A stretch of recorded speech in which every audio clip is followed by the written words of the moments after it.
Hi, I'm Chelsea. My project is titled Act Now, Evaluating Local Perception and Implementation Limitations of Assisted Plant Migration. For some background to start, climate change poses the risk of extinction, economic loss, and loss of biodiversity due to the inability for certain plant species to adapt to quickly changing conditions. However, assisted migration is the practice of manually moving plants to suitable regions based on differing species and existing site conditions in which the plants would be integrated into. But despite potentially serving as a climate adaptation strategy, assisted migration is not widely implemented, thus prompting my research question of what factors currently limit assisted plant migration implementation and its degree of success. To answer this question, I interned with Friends of Lincoln Park, performing various urban forest restoration duties, such as removing invasive species like English ivy and non-native blackberry. And then at the end of the internship, co-leading a community planting event of native bare root plants, as you can see down here in figure 1. I additionally surveyed over 100 local community members and environmentalists online about their perception of system migration and their level of understanding about it as a concept. And I lastly conducted a comprehensive literature review of assisted migration methods and current limitations. For some extended background on assisted migration, there are a variety of different ways to implement it or utilize the practice. As you can see in picture A here, we have assisted population migration, which is essentially shifting a select number of plants within a species northward or to suitable regions. And then photo B, you can see it's kind of a similar idea, but shifting it further northward, closer to the edge of where their natural migration boundary exists. And then in picture C here, we can see assisted species migration is essentially moving plants beyond their natural occurring range, which of course is a more extreme version or type of assisted migration. And then based on my literature review and my survey, I found that there were 3 main categories of limitations for assisted migration implementation.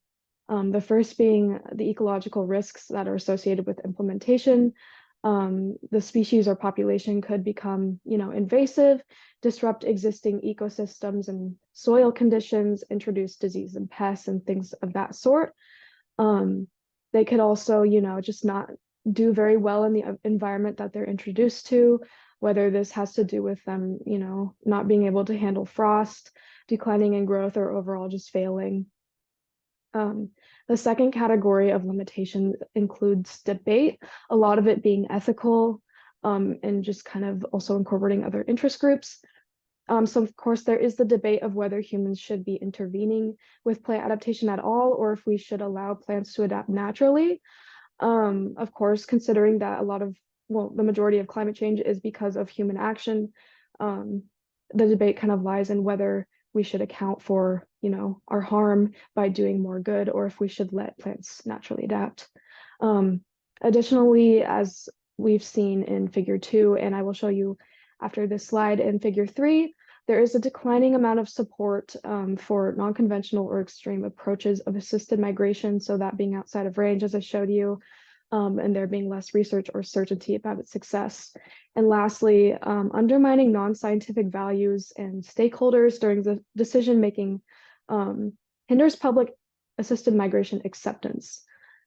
Lastly, implementation limitations other than these two include a lack of overall trials and research that we have that can form formal procedure. And additionally, there's also a lack of experience among forest managers, lack of funding for assisted migration, and overall limited nursery capacity to perhaps, host seedlings and other plants that would be integrated into other sites. And then here we have figure 3, as I mentioned. These are just responses from my online survey. The first question kind of covering the respondents' level of concern for biodiversity loss and other adaptations to climate change.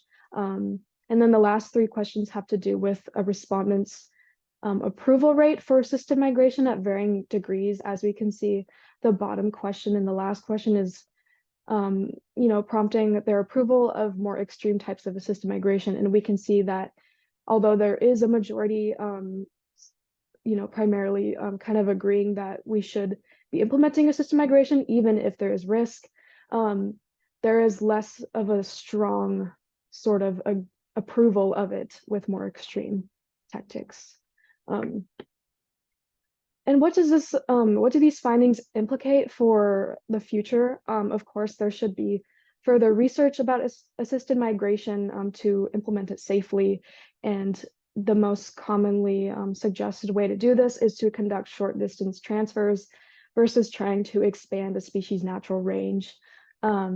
Also utilizing monitoring efforts, existing and successful data, and modeling tools such as GIS to communicate results, whether failure or success, between different agencies and organizations, and also to plan future trials and form concrete policy that we are lacking as of right now. Additionally, there should be an initiative to diversify the involved stakeholders in decision-making processes, whether that's through charrette or sort of just community events where we're getting more knowledge types and opinions on the matter involved with forming procedure. And lastly, increasing assisted migration awareness. We should expand the system migration discourse within environmental education efforts, try to raise forest manager experience, and overall acknowledge that there is a necessity for conservation initiatives, whether this is implementing a system migration or not. There needs to be some sort of adaptation for plants in order for them to, efficiently adapt to climate change. And I just wanted to acknowledge my site supervisor, Lisa, for giving me so much help for my project, my faculty advisor, Eric Higby, my co-intern, Brandon, fellow Flip Friends volunteers, survey respondents, and my friends, classmates, and family. Thank you so much for watching.